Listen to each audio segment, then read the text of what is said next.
and go visit my cousins. I'm like, yeah. So we got this guy. Oh, you're new, aren't you? You're a new one. It's like, we saw each other not more than 2 years ago. I'm like, you're James. It's Adrian. Adrian Valentine. Like, nope. Okay, all right. Hey everyone, welcome to JoJo's World. Good evening and good night. I'm putting my hand on my chest in remembrance because of this episode. Yeah, big episode of Legend of Galactic Heroes. I'm Liam S. Smith, one of your co-hosts. And I'm Nick Valentine, the other one of the co-hosts. This is JoJo's World, our JoJo's Bizarre Adventure recap and discussion podcast. Today we are wrapping up Season 1 of Legend of Galactic Heroes with episode 25 and 26, where shit goes down.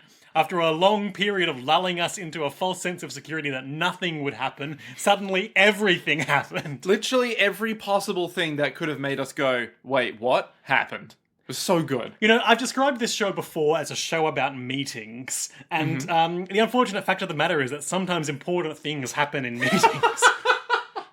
Now, as someone who works at a management consulting firm... That will go unnamed. Yeah, let's just say that it starts with... That will go unnamed. Fucking, yep. Things happen in meetings all the time. You get talks about revolution, you get talks about murdering, and then you get literal murder. And I'll let you decide which of these three are in this episode. Not you, you specifically, Liam. Yeah. So Nick's going to let you decide which of these three in this episode, because we're not actually going to do the recaps anymore. Nah, tell you what. We're just going to do the intro and outro bits of the podcast. We'll allude to the fact that there was an episode, but we won't, express... We're not going to recap and discuss on our recap and discussion podcast. That would be ridiculous. Imagine that. That'd be crazy. We would just have to come up with a actually valuable form of literary criticism. Listen, we'll make hour-and-a-half long, tear-down videos of, venture capitalism, and then go, yep, notice how this is a pain point in society. Or, alternatively... Get ready for my 4-hour YouTube video essay on JoJo's Bizarre Adventure Part 1, Phantom Blood. Notice how Dio represents capital. No! And you're wrong. JoJo. Dio represents the class mobility and how that's a threat to the entrenched ruling classes. Much like Reinhard von Lohengram. Are you saying that it's pro non-class mobility? Accidentally, I think yes. Amazing. What about later seasons? In the same way that... I've said this before on the podcast. In the same way that Dracula is about, the threat of the mysterious foreigner corrupting our women. Yep. Phantom Blood is about the, upstart orphan threatening to disrupt our society of hereditary wealth. I mean, shit, the more I think about it, the more you make sense. Because literally... I've put a lot of thought into this. Because Phantom Blood is... not Joseph. Jonathan. Jonathan is... Lord Joestar. Lord Joestar, who comes from George, and he's like, here's all of your stuff. And then his brother, aka some fucking guy from, the equivalent of, Detroit, shows up. Okay, sure. And is all like, I've come from a ruined family. Everything went to shit where I live, but I've made it. I've gotten here through ill-gotten gains? He pulled himself up by his bootstraps and also turning into a vampire. Exactly. He's like... And a lawyer. Yeah, he's the kids from... he's the kids from Parasite, who are just we're smart go-getters. We haven't had to sit on our, wealth this whole time. We've had to earn our place. In the sense that we're now going to leech off of these stupid, foolish, kind, generous idiots of rich Parasite people. teaches us that wealth is like an iron, and JoJo's Bizarre Adventure Part 1, Phantom Blood, teaches us that immortal vampirism is like an even bigger iron. And if you need to crush the iron, you need a flaming sword. I don't know what it represents, Nick, but you need a literal flaming sword. I've got brain fog from a recent bout of COVID-19. Ah, good to tell me that now. And that's going to make the recap really, really hard. Well, this is why we take photos. Gonna get some names wrong, and we all just have to make our peace with that. Not that we've ever guaranteed I was the names talking would be to you right. earlier this morning. I was trying to tell you about someone who went to Las Vegas, and I said New Vegas and didn't even notice I got anything wrong. I noticed somehow, which is insane, might I add. But don't worry, we'll be fine. We'll be fine. We've never gotten a name wrong before. Yeah, We're not going to get a name wrong now. Lipstad, Lichtenlard. Lippenstein. They're all Germany kind of names. German kind of names. Yeah, they're all names that are like, say a name, it's a name, it's over there. It's a name. It sounds like what it is, What else is a name? What are you saying? What I'm saying is, the guarantee of high quality, yet again, we're going to reach it, okay? High tier quality from this podcast. Well worth the Patreon dollars, who we have no new Patreons this week to shout out, but high Patreon dollars, well worth the investment. But, we always get the names right. The first episode we're talking about today is entitled The Day Before Destiny. Which, as you might expect, is a day where not a lot happens and then suddenly everything happens. And we open on Siegfried Kierkeis and his flagship, the Barbarossa. As it docks into Geiersberg Fortress? Yeah. We got it. Oh, man. See, we're already hitting the names. We're fine. And Reinhard cheerfully greets him, and he's like, Kierkeis, I like you more than all the rest of my admirals. Welcome aboard. And immediately we start getting into the thrust of the episode, which is all the other admirals being like, Well, Oberstein specifically.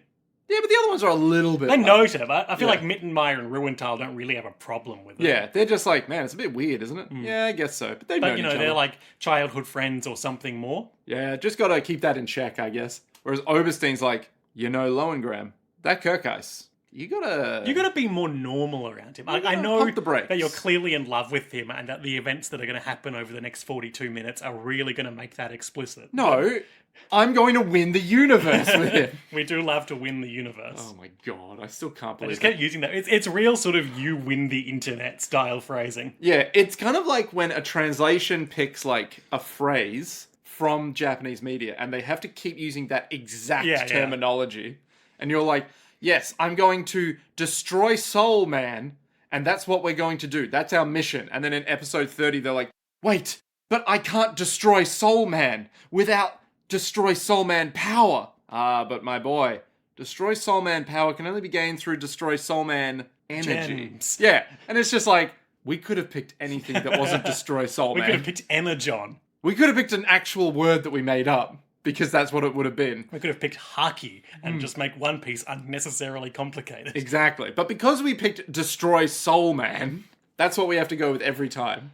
Okay, so, the conversation that was foreshadowed last episode happens, where Kierkeis is like, hey, Reinhard, now I heard some stuff about you letting the country planet of Westerland be nuked for your own political gain. Is that true? Lowengram has like a little glass of wine. He's like, what of it? He pours some glowing wine into his glowing wine glass, and then it glows on his hand in a really distracting way for a prolonged shot. It's meant to imply, wait for it. Oh, there's blood on his hands. Oh. Which as soon as I saw it, I went, oh, I get it. Okay. Symbolism. Yeah, I get it. You're trying to be fancy. All right, come on. And so Reinhard, he says, yep, I did it, and I knowingly did it. It's not the fact that... I was deceived slightly by Oberstein. Or that I hesitated. I was decisive, and I deliberately did this because I'm a competent, assertive ruler. And Kierkeis immediately is like... He spends like 10 minutes yelling at him until Reinhard says, stop yelling at me, I'm in charge. And Kierkeis is like, never forget the Sylph. Never forget the Sylph. Remember when we were just kids and we wanted to rule the universe and we pledged to do that? And then remember all those military campaigns that we had together? Let's flash back to all of that right now for the next 5 minutes. Yeah, it's only like 5 to 8 minutes of literally the same things we've seen in previous episodes. We spent a long time flashing back to just something from like 2 episodes ago. What was that again? So I think the first one is... After the conversation with Kierkeis happens, we flash back to Oberstein and Lowengram doing their whole... That's right, we flash back to the whole nuking of Westerland situation. And being deceived by Oberstein, even though, it was bound to happen. We all knew Oberstein could never be trusted. He's no Kierkeis, right? The thing is, Oberstein can be trusted by Reinhard specifically. No. So you can trust him to do exactly everything it takes to serve him loyalty, regardless of other consequences. Yeah, he will absolutely be like, this was the right move to do. It's like, in Breaking Bad, minor-ish spoilers for Breaking Bad Season 6. there's an episode where there's a guy who's like, we have to get this stuff off of a train. Mike. And so, no, not Mike. It's like some random neo-Nazi. The neo-Nazis. So, like, Aaron Paul's character... Oh, you're going to talk about how Meth Damon shoots the kid. Yeah, he shoots the kid, and it's like, why the fuck did you shoot the kid? He's like, well, because he saw us. Like, can't have him get away. It's like, why would you shoot the kid? Oberstein's that guy. It's like, why would you nuke the planet? It's like, well, it saw us. It's like, well, the people have to see that they're nuking the planet. It's like, but why would you let this happen? Oberstein would shoot the kid. Yeah, he'd shoot the kid because he's like, well, it's the right thing to do. It's like, yes, in a very logical sense, sure, but from a moral standpoint, it undermines us. He's like, yes. Oberstein would shoot the kid and then, like, have the kid's parents disposed of, so there's no loose ends. Oberstein would... Because obviously the other thing, like in the Breaking Bad example, Meth Damon didn't think about the fact that a dead kid is going to raise a lot of questions. Yeah, it's like, we just get the meth and go, but the dead kid is like, why did you leave a child's body next to a train that clearly has a driver? Not great. No. But also, Oberstein would shoot the kid, ensure that any loose ends were tied up, offer them suicide rather than being shot in the head. It's more honourable that way. It's more honourable. And then afterwards tell Lohengrin, yes, I think we should just make sure there are no children nearby. Not that there have been, but just in case, we should make all possible preparations for it. And then Lohengrin later will be like, wait, you shot the kid before you even consulted with me? And he'll be like, is that a problem? Anyway, we're getting sidetracked. Yeah. Basically, this whole conversation and the conversations with Oberstein either side of it, it's a rift forming between Reinhardt, now that he's assumed supreme status, and Kierkeis, who wants to hold him to those original lofty ideals of, but shit on the nobles, don't hate the people. Yeah, he talks about how, we set out to create a nation with equal justice for all people, and if you are sacrificing all of these lives just for political expediency, you're no better than the Kaiser. And Reinhardt yells at him and tells him to get out of his sight, and then drinks his wine as well. He's like, get off my back. There's a lot of people that are getting on his back. And then Oberstein comes in and is like, you can't give Kierkeis special treatment. And Reinhardt's like, why is everyone yelling at me today? It's very everything's falling... It's not like everything's falling apart. Everything's going great for him. Yeah, everything's going really well in theory, right? But in terms of what he wanted out of all this, everything's falling apart. Oberstein's telling him he's too soft. Kierkeis is telling him he's too hard. All of his generals are like... We won. Every single citizen is like, that Lohengrin's still pretty great. To be fair, that Westerland thing was a bit iffy, but overall... He's watching a phone call from his sister on Hollow Mode. And just playing back the bit where she's repeatedly like, if ever you have any trouble, you should trust Kierkeis' judgment. Which is foreshadowing as hell. And he's like, even she puts his judgment above my own. Takes another sip of wine. He's like, this is good wine.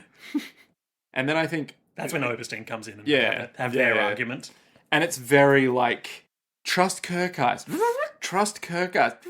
Trust Kierkeis. And so Reinhardt shares with Oberstein he's also received a hollow call from, what's her name? Hildegard von Mariendorf. Yep, so the old, not Duke, the old Baron?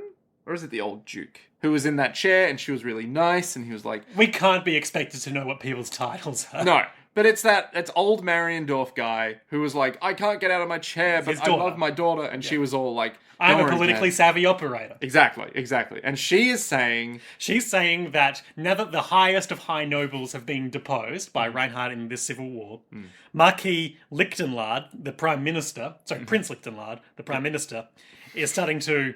rally his forces to turn them against Reinhardt before he can return. And Connor. What's the word? Gather. Consolidate. Yes, consolidate. His own political power. So their fragile alliance is immediately fracturing in the aftermath of just victory. Yeah. Yep. So obviously when they hear that, they're like, Lichtenlard. That motherfucker. I just want to point out, just before we get into the further events, strange animation in this episode. Yeah, so my theory is that when it goes to TV, we get our normal kind of a bit blurry, but not too blurry animation that we're used to. And then the really crisp, almost Flash animation. To describe what we're talking about before we actually get into the reason. Yeah. I'd say about half the characters in this episode just look like they've had incredible glow-ups. So Reinhard is much glossier. Kierkeis looks basically a different person. He looks older, sterner of jaw, pinker skin, and Oberstein. Ruenthal and Mittenmeyer both look a bit more higher pixel count. Yeah, Oberstein looks exactly the same. I mean, they all look way more digitally retouched, right? It's like there's no flaws in their imagery, whereas the other ones look like photos where, like, you know, you take the photo each frame. So every frame of painting. Every frame of painting. Whereas now it's like, this is clearly made by a computer. When I googled LoGH episode 25, I found this Reddit thread. Okay. What the hell happened to Siegfried's character model in episode 25? I just started watching the original version. They remade it, I think. And episode 25 stands out as a bizarre entry in the series. What the hell did they do to his face? He doesn't even look like the same person. What is the story behind the change? What makes it even more striking is this episode is flashback heavy, so you can easily contrast the two versions. And then people say, the series did have some animation redos for the later re-releases. There you go. Right, there you go. And Papa Bear _KR says, he visited his dermatologist, he said. Amazing. So yeah, they've been touched up for DVD releases, essentially. And then I'm assuming there's like an 800-word breakdown of exactly what touch-ups have been made, why they did them, in what month. We'll never know. We'll never know. But Reddit is a wealth of knowledge filled with opinions. Mm-hmm. So basically everyone's like, Lowengram, you got to do something about Lichtenlard. He can't be trusted. And so Lohengram's like, all right, maybe I will. But... maybe I'll speak to Kierkeis about it. And yeah. Oberstein's like, no, there's no room for number 2. You're number 1. Listen, if you can't do this, then you can't be a leader. Yeah. So he basically, as we alluded to, he admonishes Reinhard for the fact that if he treats Kierkeis above his other admirals, then he'll be sowing distrust in his loyalty just by the mere fact that he trusts one person over any other. Yeah. And meanwhile, the two best friends, Ruenthal and Mittenmeyer, are playing poker together and talking about this exact same thing. Yep. But they're much more chill about it. They're very like, there's no room for number 2. So he's going to have to learn that. And also, we don't quite trust Oberstein. Well, Oberstein has those clear cybernetic eyes. Those cool, clear cybernetic eyes. They are cool. Which he has yet to laser anyone with. Give it time. Give it time.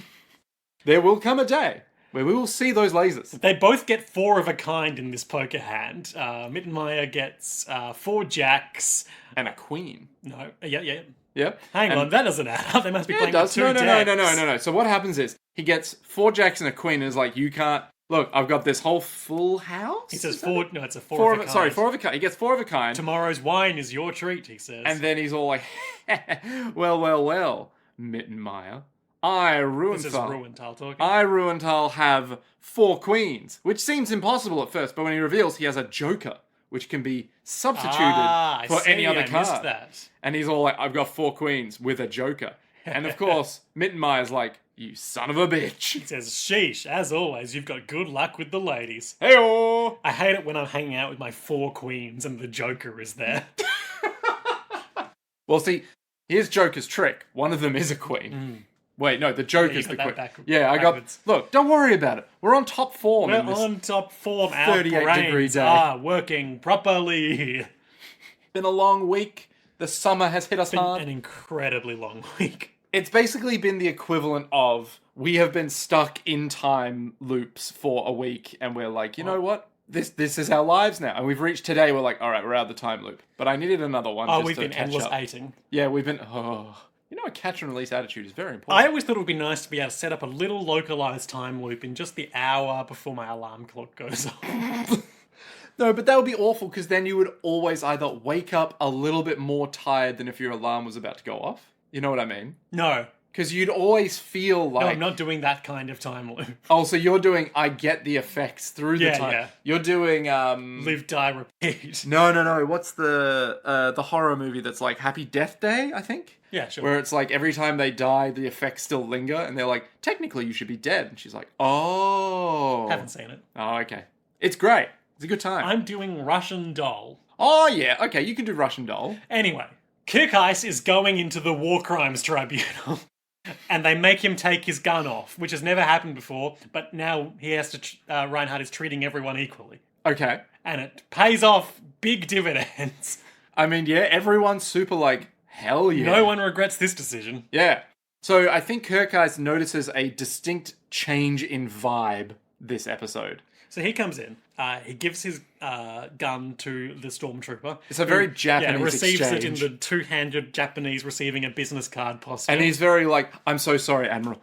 We need to take your gun. And he's all like, well, I've never had to worry about this before. Like, what? Why is it different now? It's like, I'm so sorry. We are going to have to take the gun. I'm very sorry. It's like, all right. Well, you can have my gun. It's like, why, thank you so much. Thank you. So sorry. Lowengram comes in, flanked by Oberstein, who is, of course, his chief of staff, and gets to stand next to him. And I'm asking myself, why isn't Kirk the chief of staff? Because Oberstein was made chief of staff. Yeah, but I just feel like if they have such a close relationship, and the chief of staff is apparently the person who gets to hang out with him all the time. Yeah, because Oberstein was made chief of staff. I don't know how much clearer I can be. There's a clear reason why, and it's because Oberstein was made chief of staff. Maybe Kirk's talents are too vital to be wasted on chief of staffing. Well, wasn't it like the reason why he couldn't just go up to that level was because he was some, rapscallion who was like at the bottom, and he needed to prove himself. No, but Reinhardt's whole thing is he appoints people from low-born families. Yeah, but if he appointed him to chief of staff, everyone would be like, this is fucking absurd. I don't think this has ever been explicitly addressed in the show, and I'm pretty sure you're making this up. Okay, alright.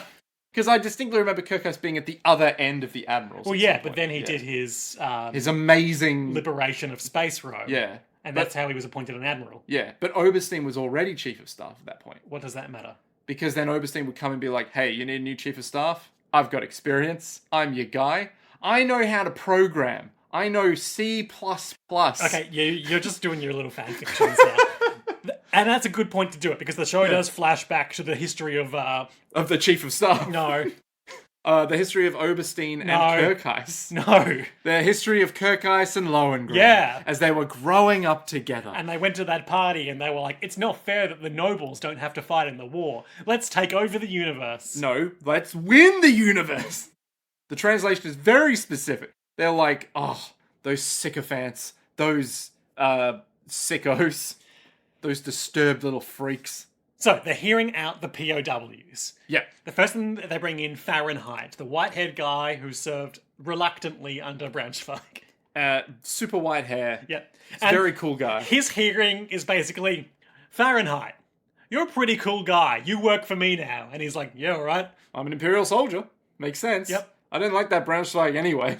I literally ran away from him at one point and yet somehow still wound up at his base, so whatever. They say it's been a long time, not since the Astarte encounter, of course, the first 2 episodes of the show. Mm-hmm. You started with Prince Braunschweig. It's a mistake that you usually wouldn't make. How about it? From now on, how about you obey me as your commander? He's like, all right. All right. Now, at the next episode, he's just part of the team. Yeah. He's just an admiral now. Well, that's it. It's just that easy. Listen, if you're up there, you're up there. What's the difference between nobility and admiralty? And, of course, it kind of mirrors how Bagdashu just seamlessly integrated into Yang's command staff following being sent there to kill him. True. Speaking of being sent there to kill him, the next prisoner to come in is Arnsbach, the black-haired guy who was Braunschweig's kind of chief officer. Yeah, he was the guy who was he listening out? He's the one who poisoned him.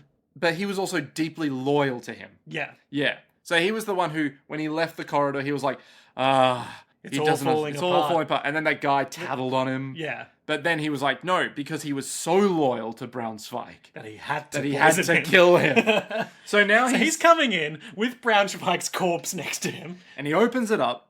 And yeah, they don't even start the trial. He's just like, here I come, I've got this corpse, let me open the coffin and start rummaging around in its chest. And I literally went, what the fuck is happening? Yeah, why isn't anyone stopping him? Yeah, I think a few people look at them and they're like, huh, this is unusual, but okay. Super casually, NBD, no one's stopping him. He pulls out, I'd say it's about the size of like a shoebox, but it's a rocket launcher. Yeah, so it's very small, but clearly a rocket launcher that could fit in a man's chest. Yep.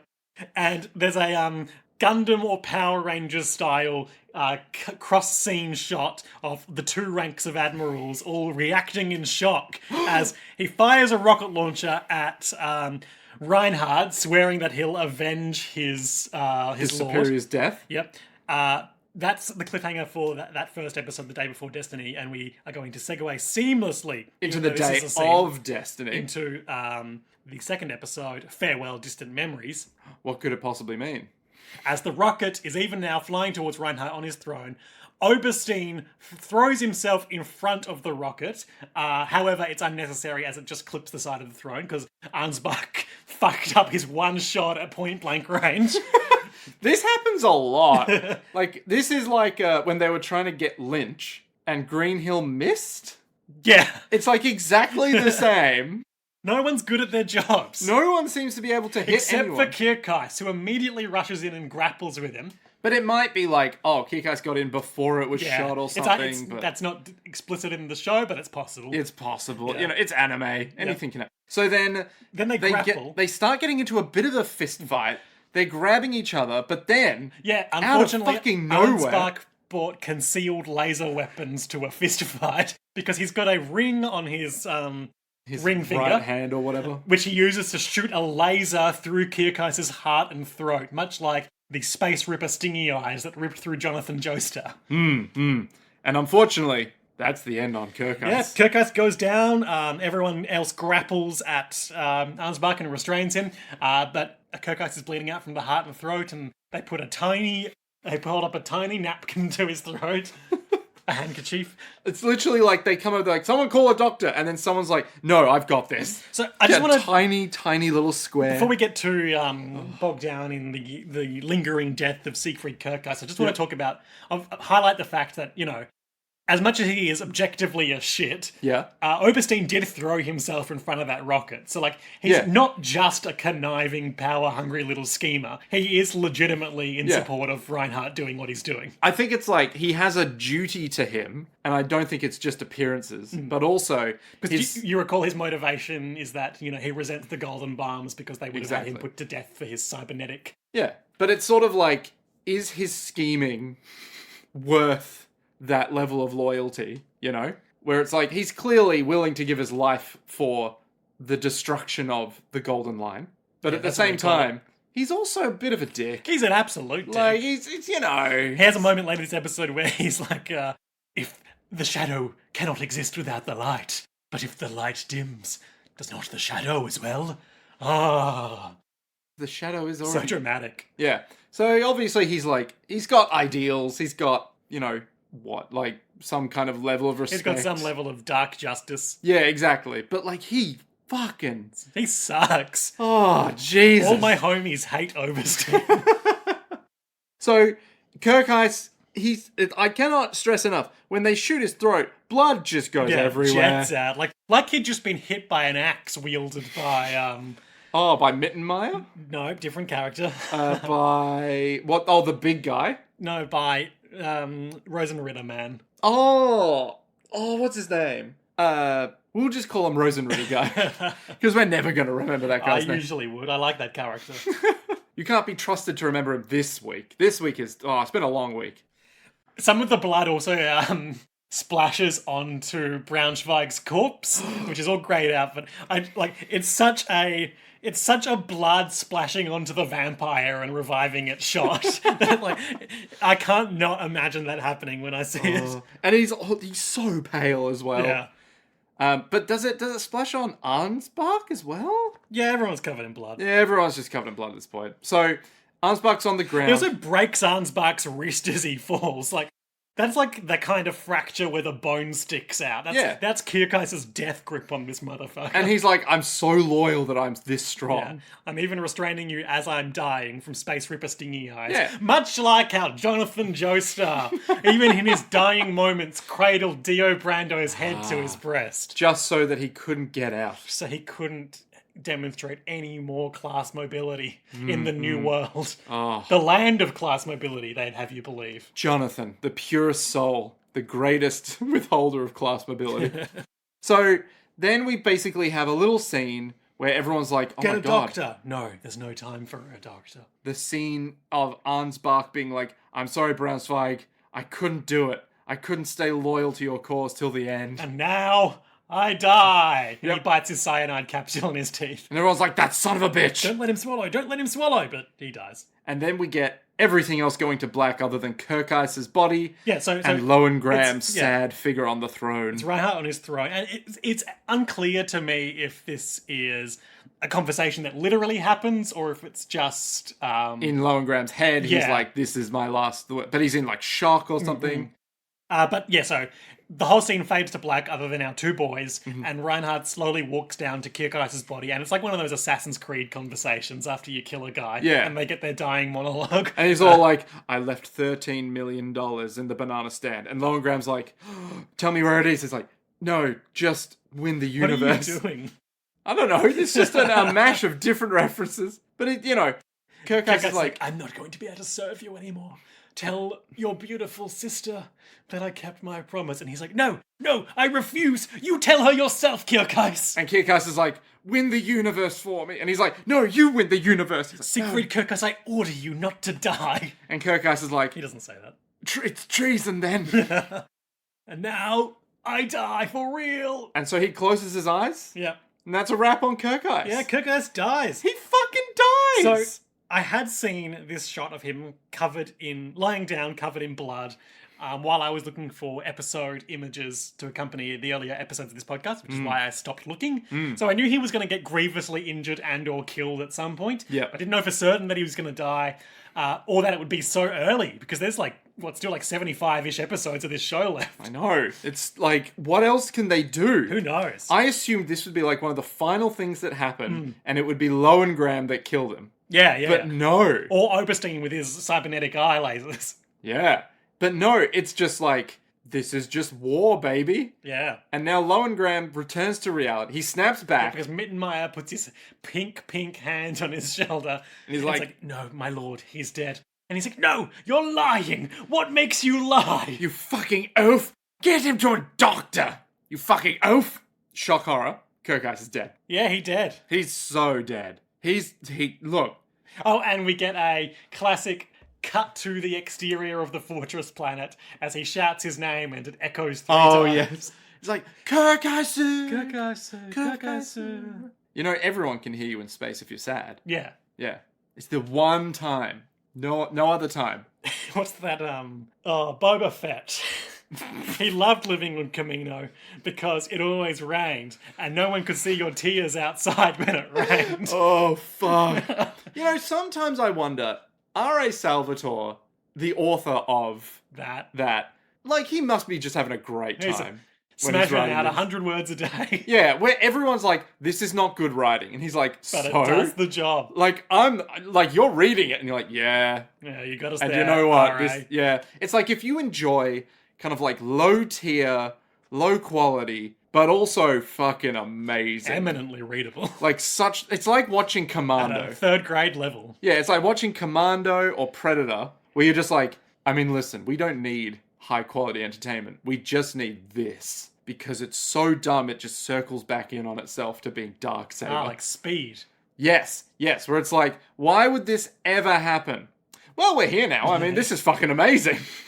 All of the admirals, including Fahrenheit, who's now just part of the crew, Yeah. they're sitting around a big table in a marvelously appointed meeting room. And they're like, so what do we do now? Yeah, how's Marquis Lohengram doing? Is he okay? No, he's not okay. He's not talking to anyone. Just like when Yang Wen Li found out that Jessica died. Yep. He's sitting alone in a room. I don't know He's where. on the steps of his throne. We cut to him. Oh, because he's looking at the He's blood got the splatter. space coffin of Kirkeis. Yeah, they haven't cleaned the blood out of the carpet yet. So he's just looking at that being like, that was my friend's blood. While the corpse is literally right next to him in a coffin. I didn't think Marquis Lohengram was that fragile. Oh, don't get it wrong. Don't get it twisted. If I died or you died, he'd be fine. Yeah, he would straight up be like, put him in a fucking But box. Kirkeis was his special friend or something more. You wouldn't imply that he liked him more than Me. any of us, right? It's like, oh, he did, for sure. But, just like a normal friend. Ruenthal starts to rally the group to be like, we need to get the Marquis back on form because otherwise the galaxy's going to fall apart. Yep. Because he's our unifying leader. Yeah. And then they start speculating, should we speak with Oberstein? And they're like, oh, Oberstein, can we trust him? He's a bit sketchy. He has those laser eyes. They're pretty much definitely like, we definitely can't work with Oberstein. Then Oberstein comes in, sells them on a plan, and they're all like, yes, Oberstein, you're so right! Yeah, so Oberstein literally is like, all right, listen, we want to get that Lichtenlard right now. Because he definitely murdered Kirk Ice. And they're like, what the fuck? Definitely. And they're like, what the fuck are you talking about? It's like, well, if you think about it, wink, Kirk Ice died because he was shot, wink, by someone named Lichtenlard, wink. Oh, no, he's saying Arnsbach was doing it on Lichtenlard's is the scheme. Yeah, but wink, Lichtenlard murdered Kirk Ice. Yeah. In an attempted assassination on Lowengram. And everyone immediately goes, yeah, that's true enough. That's a really good point. Let's all go take over planet Odin as fast as we can. And you know what they do? They just all go to fucking stand Odin. up and run out of the room, and we get shots of all of them on the bridges of their ship being like, don't get left behind. Let's get to Odin. You know, in all the Total War games, when you give an order to like one of your units and you hear that massive, yeah! I don't, but okay. It's like that with this room where it's like, one of them stands up and is like, yeah, Oberstein, you're absolutely right. Fuck Lichtenlard. I'm going to go take over Odin. And then someone else stands up and is like, yeah, Lichtenlard sucks. It's our two boys, Ruenthal and Mittenmeyer. And they say, in this situation, plots and deception are inevitable. We can take this opportunity to sweep away Marquis Lowengram's enemies. And we'll seize unquestioned authority. Hooray! Yeah. And they're all like, yeah! And they all just go to Odin. Yep. And effortlessly, apparently, take over the planet. Yeah. Because there's no more Braunschweig. Lichtenlard is, I guess, currently still consolidating his power on Odin. I mean, Reinhardt has the military power of their side of that civil war under his command. True. There was a whole thing about this where it was like, Braunschweig has a lot, but Lowengram is just insanely powerful and can take over whenever he wants. But he has to deal with Braunschweig first or something. But I can't fucking remember these things. I'm an old man. I ain't got memory. Memory for chumps. Okay.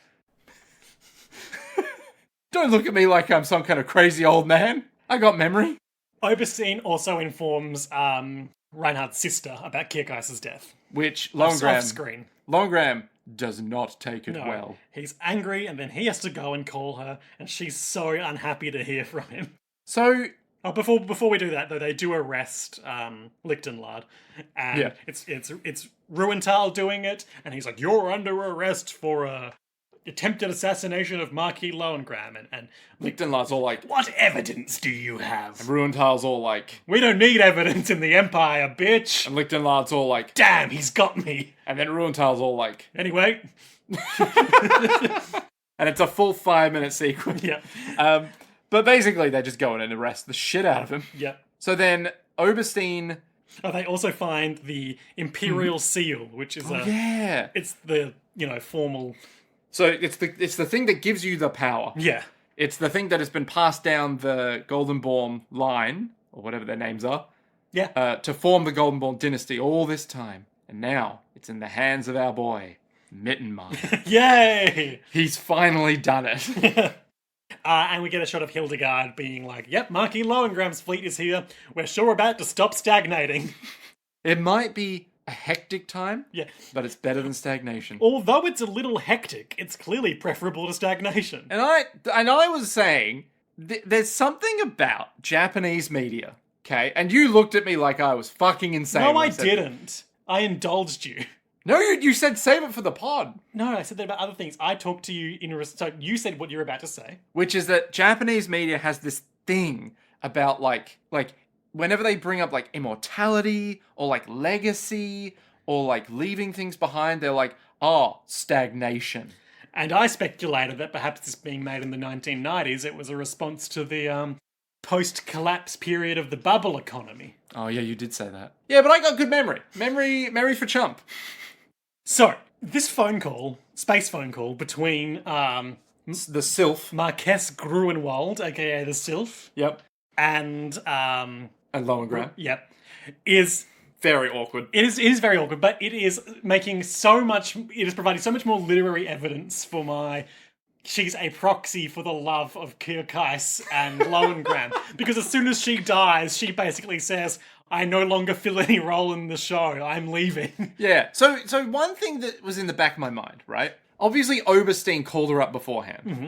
Do you think maybe, just maybe, the reason why she's so cold and distant to Lohengram right now, apart from Kierkeis is dead, it's your fault, maybe kind of vibes, Oberstein did something. Nah, I don't. You don't think so? I think she's just in grief for the person she loved, and she's like, your futile war got my beloved killed, brother. Okay. And I still love you, but I don't want to see you for a while. Yeah.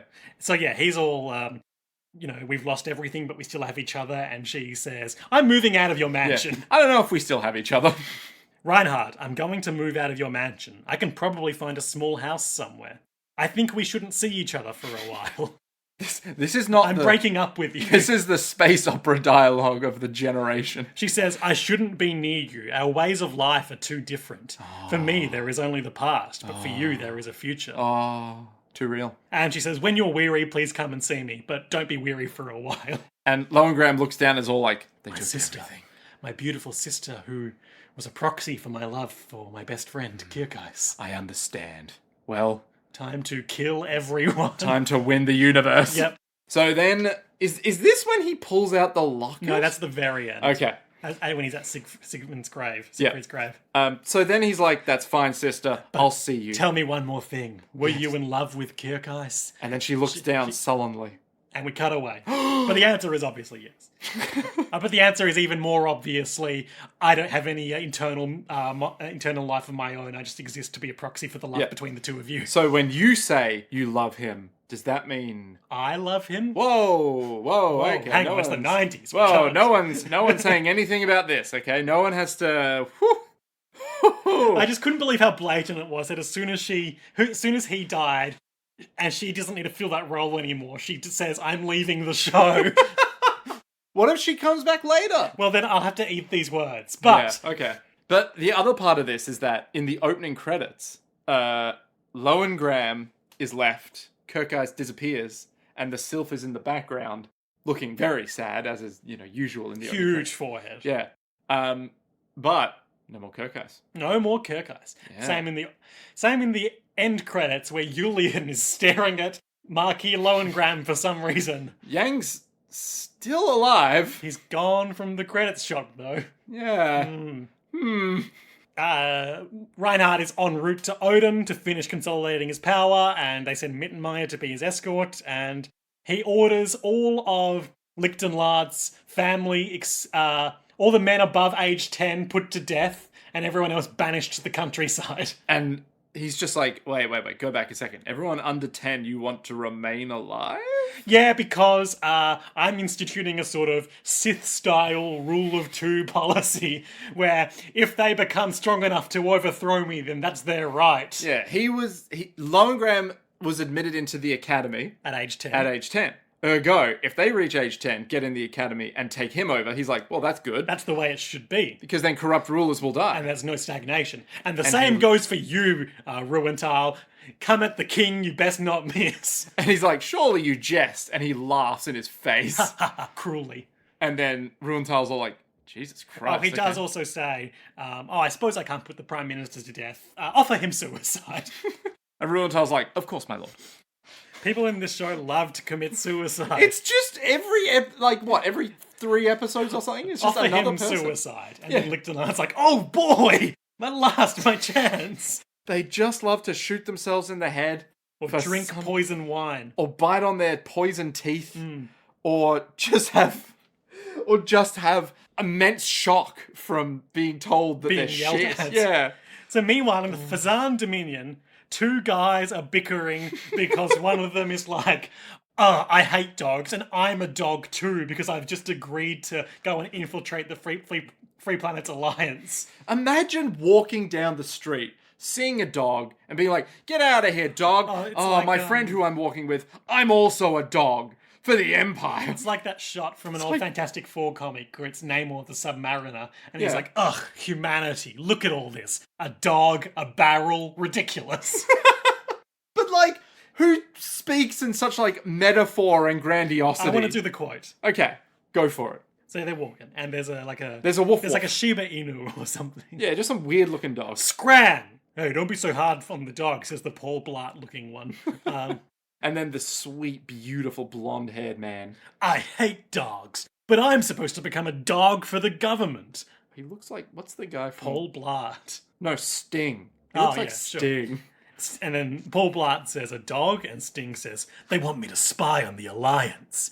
They want me to make use of the fact that I knew Yang when I was a kid. This man knew Yang? You didn't refuse, did you? The magician? That's why I'm disgusted with myself. Ooh. And then Adrian Rubinsky is watching them from the window being like, ha ha ha, I'm Adrian Rubinsky. Tell you what, the FPA, easy to infiltrate. The Empire, though. Harder. Yeah. You, my offsider guy. I'm appointing you our official ambassador to the Empire. I need you to get close to that fucking yellow-haired brat. Yep. Meanwhile, here's your successor, Player 2 Oberstein. This guy looks just like Oberstein. He looks like if he put Oberstein and Flagle in a blender. Fuck, you are not wrong. This guy has Oberstein hair without it being dyed. And it's just like flagly, bowl cutty around. Yeah, and then Oberstein's face shape. And brown. And it's just like, stop. Rupert Kesselink. Oh, stop. What are these fucking names? Meanwhile, Yang is on his ship being like, I sure do hate Trunicht, and everything that I do just seems to keep saving him. Why, it's almost enough to make you think, what if I was Kaiser von Goldenbar? Tell you what. Democracy really does lead to some paradoxical conclusions. And yet I keep saving it, and I'm probably not gonna stop. And Julian's all like, what? Why are you saying these words? These are not the words of an admiral. Well, we're not at war right now, so I'll keep drinking tea. But I'll tell you what, the Civil War in the Empire is probably about to end, so I don't have long. Yep. Get me some brandy. And then we cut to, Reinhardt being crowned. He's not Prime Minister. No, he is Prime Minister. Oh, he is? Oh, okay. He's given the concurrent position of Imperial Prime Minister and established absolute authority over the Empire. And Kirkais was posthumously promoted to Imperial Admiral, and awarded a position in the Triumvirate of the Imperial Forces. And we visit his grave, and Reinhardt sees that the Sylph visited the grave too. And he's all like, the only thing that's chiseled on the grave is my friend. Yes. Or mein Freund. He was 20 years old. Jesus Christ. I know. And Kirkais opens his locket, which contains the photo of him and Kirkais as kids with their sister, and several luscious locks of Siegfried's red hair. It's just... And he says, I have nothing left to lose. Maybe I'm long for an enemy or a friend. And maybe Yang Wenli could be that for me. Maybe he can fill my hole. The hole in my heart, that is. Yes. Yeah. To quench my thirst. The thirst in my heart, that is. For Yang Wenli. And then we get a whole lot of like... We just get superimposed shots of basically everyone who's died. Yeah. Or is still alive. Yeah, some living people. Yeah. But our favourite Axeman is there. The barbaric cruelty of him. And it's like Green Hill... who was the Lynch? You've got fucking Rome guy. You've got that guy who was a bit big but got shot in the head. Braunzweig. Ansbach. And then last of all, Kirkais. And he lingers. Oh, he lingers. And that's the end. God damn. So, Nick, highlights and lowlights. There's just so many to pick from. I mean, lowlights, it's going to be the 2 10-minute flashback sequences. Yeah, but that's not really a low light. I would say specifically the first one, which was just a scene from 2 episodes ago being replayed in full. The other long flashback sequence was at least a montage of different episodes. Yeah. I don't know. I think my low light is probably gonna be... because they were very quick about the whole Odin bit. Where they were like, and we just took over Odin. And it's like, wasn't the whole problem that you couldn't take over Odin that easily? No. And now they're like, well, we're just going to take That wasn't a thing. Oh, okay. Well, they did it very quickly. Yeah. I would have thought there'd be some resistance, but apparently no. They made the 20-day journey there really quickly and just did it. They just did it. And I was like, oh, okay, sure. Which I was like, oh, there's not a thing here? Okay, sure. They just took it over. Sure. All right. Whatever. Highlights. Don't make me choose. There's so many. I mean, Kyrkai's grappling with Arnsbach was pretty cool, and the concealed assassination ring that he could have so much easily used it like, on fuck you, Reinhardt. Bam. Yeah. Oh, it's so cool. good. I think maybe the posthumous. Also, of course, taking the rocket launcher out of his chest in full view of everyone. Fucking, it's so dumb, but so good. I want to say my highlight is actually him talking to Ruenthal, because you can see the descent happening, right? You can see that he's gone from, we have to be careful, to, you know what? If I die, that's good. He's gone full fascist now. Well, no, he's gone semi-fascist in that he's... No, I mean, he did a political purge of his enemies. He did a combined Reichstag fire, Night of the Long Knives. Yeah. But at the same time, he's like, leave the young ones alive so they can come after me when I go corrupt. Like, he's done this whole, weirdly like a Sith, right? Where he's like, okay, he's very much descending into, no. If they want to come, and the Sith are fascists. Yeah, so, it's like, so let them come. My point. Yeah, okay, all right, fair. When you come at the Kaiser, you best not miss. Yeah, exactly. So there's a whole lot of that going on. But I want to say that's the conversation that was like, ooh, damn, okay. He's gone crazy. Yeah, he's really he hates everything now, which is mwah, love to see it. So, Nick, that brings us to the end of Season 1 of Legend of Galactic Heroes. Indeed. What do you think is going to happen in the next episode of it, entitled First Battle? First Battle. So, I want to say, Yang right now is... He's returning to... the home planet of Heineken. No. He's returning to the fortress that they own now, that I can't remember the name of. Isolone Fortress? Yeah, okay. Because he's the owner of Isolone Fortress. Yeah, and of course he thinks Reinhardt is about to attack any day now. So maybe And he's probably right. Yeah, maybe it's the quote-unquote first battle over Isolone Fortress. Of the new war. Of the new war that's the old war of the new war. Meet the new war, same as the old war. Exact. Same as it ever was. Same as it ever war. So they're basically just going to clash, but Yang Wenli's probably going to win and defend it. So later, it'll be the second decisive battle. I agree that's probably likely. Yeah. I've got an alt for you. The Fazan Dominion? No. Okay. We're going to flash back to the Battle of L13 and see Yang and Reinhardt encountering each other as enemy commanders for the first time. Yeah, so the first battle back in time. Yeah. First time battle. With his friend... Lynch. Sting. Oh, okay. Lynch was there. Yeah, Lynch was there. I wouldn't call him a friend or even worthy of our time anymore. Maybe that's... Yeah, so it'll be a combined... Oh, yeah, I had this friend. He had blonde hair. He was cool. He wasn't Lap. He was a different blonde friend. He was a different blonde friend. I can have two blonde friends. Yeah. Julian. Which one was... Oh, yeah, Julian. We'll see him and be another blonde friend is what I'm saying. Yeah. And he was also at the L13 battle. Was he? I think so. Wasn't he? Are you thinking of Frederica Greenhill? Maybe I am. Cool. So we are either going to shoot on right into that next episode, or depending, we're going to take a look for another short series, potentially, maybe about 13 episodes. Yeah. If we can find one that catches our eye in the right way, we'll do that as an intermission, and before returning for Season 2. If not, we'll just go right on in. Yeah. That's the plan. You don't have any say in it. If you at Liam on Blue Sky with shows... I'll cry. I'm sure you don't want to make me cry. But I'm sure someone will be like, Liam, let's thread the needle. Look at this show. And you'll be like, why are you adding me? How many episodes does G Gundam Witch from Mercury have? Impossible to say. No one could know that. It's so abstract that the concept of an episode is lost on We haven't watched any of this. We don't know it. Exactly. Right now, in my brain, it's just Utena again. Yeah. But maybe even more weird. What about Mawaru Penguin Drum? What the fuck is that? I don't know what that is. I just know it came up when we were looking at what else the Utena guy has done. Oh, wait, was that his first thing No. that he did? Okay. We gotta find... Maybe we just gotta do, a series of just stuff that the Utena guy did. Like that one Banger season of eps. Sailor Moon. Yeah. But, the banger eps of what he's done from different shows. Maybe we could do Bao. Bao? It's another Hirohiko Araki thing. Breath of the Wild. This has been JoJo's World, our JoJo's Bizarre Adventure recap and discussion podcast. I'm rapidly running out of energy, so I'm gonna call it there. Fair. Well, until next time. To be continued.